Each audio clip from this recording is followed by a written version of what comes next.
Bonjour et bienvenue sur cette nouvelle série consacrée aux débutants WinDev. Dans le tutoriel de démarrage, qui n'était pas commenté, je m'en excuse, nous avons vu comment créer un projet WinDev. Nous avons aussi créé une fenêtre principale et nous avons pu donc tester quelques paramètres sur cette fenêtre. Dans cette deuxième leçon, nous allons continuer à explorer les outils de création que nous offre l'éditeur des fenêtres pour ajouter des éléments à notre fenêtre. Et nous allons commencer par le premier champ, donc le champ de saisie.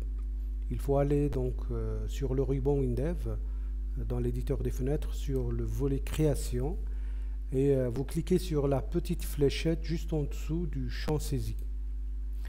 Donc là vous avez une petite fenêtre qui se déroule sur laquelle il y a proposition de plusieurs modèles de champs. Donc il y a des modèles texte, il y a des modèles numériques, des dates et plein d'autres types. Mais cela ne se limite pas seulement à ces modèles-là. Il est tout à fait possible de paramétrer le champ de saisie à sa guise et nous allons voir ça plus tard. Donc nous allons choisir le mode texte simple, c'est le mode le plus simple, et nous allons placer notre champ sur notre fenêtre. Donc comme vous pouvez le voir, il est très facile de modifier les dimensions d'un champ, donc il suffit de le faire avec la souris, d'accord, en horizontal comme en vertical. On peut aussi modifier le libellé. Donc il suffit de faire un seul clic sur le libellé. Et on peut aussi ajouter plein de paramètres en double-cliquant sur le champ et en modifiant tous les paramètres ou certains qui vont s'afficher dans la fenêtre de description. Donc cette fenêtre de description elle est composée de 8 onglets. Donc l'onglet général, l'onglet IHM, l'onglet détail, liaison, contenu, notes, aide et style. Nous allons commencer par l'onglet général. Dans cet onglet, donc, nous avons le nom du champ. Le nom du champ, donc, c'est le nom qui permet de reconnaître et d'utiliser le champ en mode programmation. Donc on va faire appel à ce champ-là avec ce nom. Il y a aussi le libellé, donc, qui peut être affiché en multilingue selon la langue de notre application. Donc ici par exemple on peut mettre le nom en arabe et ici en anglais par exemple. Il y a aussi le type de champ. Donc ici vous avez les types qu'on a vus précédemment. Et là, vous pouvez choisir selon le mode de saisie que vous voulez que votre utilisateur utilise. Vous allez choisir l'un de ces modèles-là. En premier lieu, il y a le mode texte en simple ligne. C'est un mode qui peut être utilisé pour saisir des données simples, telles que les noms, les prénoms, les dates de naissance, etc. On va tester donc notre champ en mode texte simple et vous allez voir que ça fait la saisie en une seule ligne. Ok, je reviens donc sur notre fenêtre de paramètres et là je modifie en mode multiligne.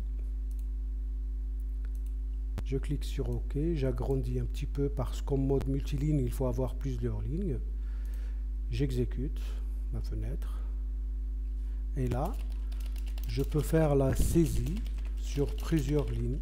Donc c'est un mode de saisie, par exemple, qui permet de saisir des descriptions longues, descriptions de produits, une adresse longue, etc. Il y a un troisième mode qui est le mode RTF. Donc ça veut dire Rich Text Format. C'est un mode très utilisé par les traitements de texte comme Word, OpenOffice, etc. Et cela permet donc de proposer un mode de saisie en RTF qui peut être enregistré et relu par Word On va faire un test. Comme vous allez le voir, donc, dans ce mode, WinDev va nous proposer une barre d'outils qui va nous permettre de paramétrer notre texte ou de formater notre texte. Je peux par exemple mettre en gras, agrandir le texte, modifier les couleurs, etc. Donc ça peut être utile dans le cas par exemple d'une application destinée aux notaires, d'une application destinée pour l'éducation. Il y a un autre mode de saisie, c'est le mode HTML. Donc, c'est un mode destiné à être affiché sur le web. Et là, vous pouvez faire une saisie interactive. Donc, c'est comme si vous étiez sur un éditeur de traitement de texte. Vous pouvez saisir vos textes, mettre des liens, par exemple.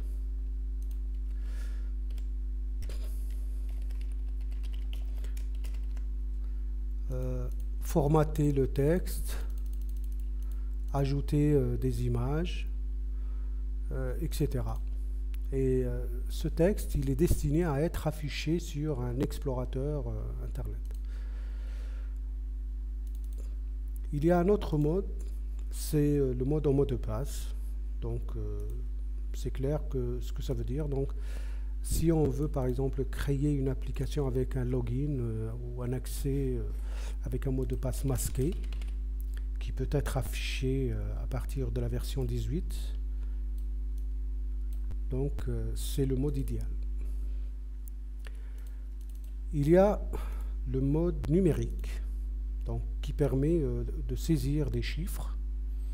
Nous allons voir après les différents masques de saisie qui changent selon le mode donc choisi.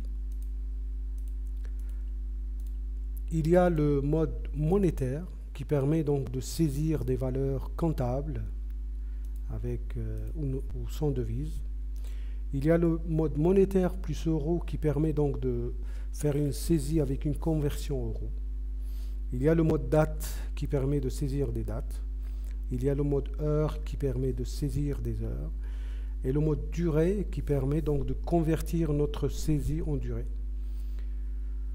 Alors, revenons au mode saisie simple, ou le type de texte saisie simple. Ici, donc, nous pouvons aussi paramétrer le masque de saisie. Donc, le masque de saisie, c'est obliger l'utilisateur à saisir sous un masque précis. On peut l'obliger, par exemple, quel que soit le mode de clavier, à saisir la première lettre en majuscule, ou tout en majuscule, tout en minuscule, etc. On peut donc choisir plein de masques, seulement des chiffres, déchiffrer des lettres, etc. Tout dépend de la destination du champ. Par exemple, si c'est un champ destiné à contenir donc, la saisie d'un nom de famille, il est préférable d'utiliser le mode majuscule. Par exemple, si c'est un champ destiné à saisir un mail, il est préférable de choisir un masque pour saisir les emails. D'accord. Il y a aussi le mode téléphone, le mode URL, le mode fichier, le mode email avec validation, le mode adresse IP, etc. Il y a plein de masques de saisir déjà prédéfinis. Il faut préciser que avec la programmation en W langage, ce que nous allons voir dans les prochaines leçons, il est aussi possible de paramétrer un mode de saisie spécial à vous. Voilà. Ici, vous pouvez donc déterminer la limite de saisie, le nombre de caractères maximal. Si vous laissez vide, ça veut dire que c'est illimité. Vous pouvez aussi dire que c'est un champ de saisie Unicode pour une saisie universelle. Et dans le cas de saisie de fichiers, vous pouvez donc sélectionner d'être assisté pour le chemin de fichier. Voilà, ça c'est dans le mode de texte simple. Si par exemple je choisis le mode multiligne, donc j'ai les mêmes paramètres que le mode de texte simple. Si je choisis le mode RTF, alors là, j'ai d'autres champs qui s'affichent. Par exemple ici la barre d'outils. Je peux paramétrer de telle sorte qu'elle soit affichée ou non. Qu'elle soit affichée seulement en mode de saisie, jamais ou toujours visible. Je peux aussi paramétrer le mode de saisie manuscrite sur une tablette ou sur une tablette PC. Il y a aussi le mode de saisie HTML. Donc, dans ce mode aussi, il y a la barre d'outils que je peux afficher ou non. Et je peux autoriser ou non l'exécution des scripts, puisque c'est un mode de saisie qui peut contenir du code HTML. Et on peut y intégrer des scripts Java, par exemple. Le mot de passe, ici aussi, donc c'est le même principe que le mode de texte simple, parce que c'est saisir un mot de passe, c'est comme la saisie d'un texte sur une simple ligne. La seule différence, c'est que le mot de passe est masqué. Un champ numérique, donc il peut avoir plusieurs types de masques de saisie. Ça peut être une taille de fichier, un pourcentage, un chiffre entier, un chiffre en hexadécimal, etc.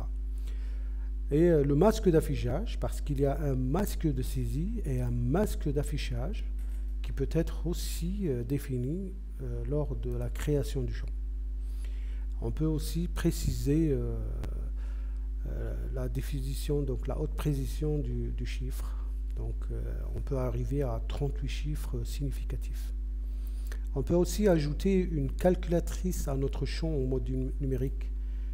Quand vous allez voir ici, donc j'ai ajouté une calculatrice. Quand j'exécute ma fenêtre, si en mode saisie j'ai besoin de faire des calculs, donc cela me permet donc de saisir des valeurs plus précises.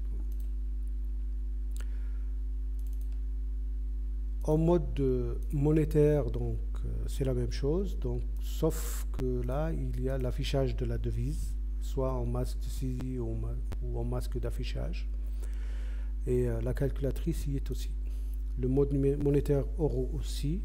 En mode date, ici nous avons donc un masque de saisie et un masque d'affichage, comme vous le voyez ici, donc mois, jour, année, année, mois, jour, etc.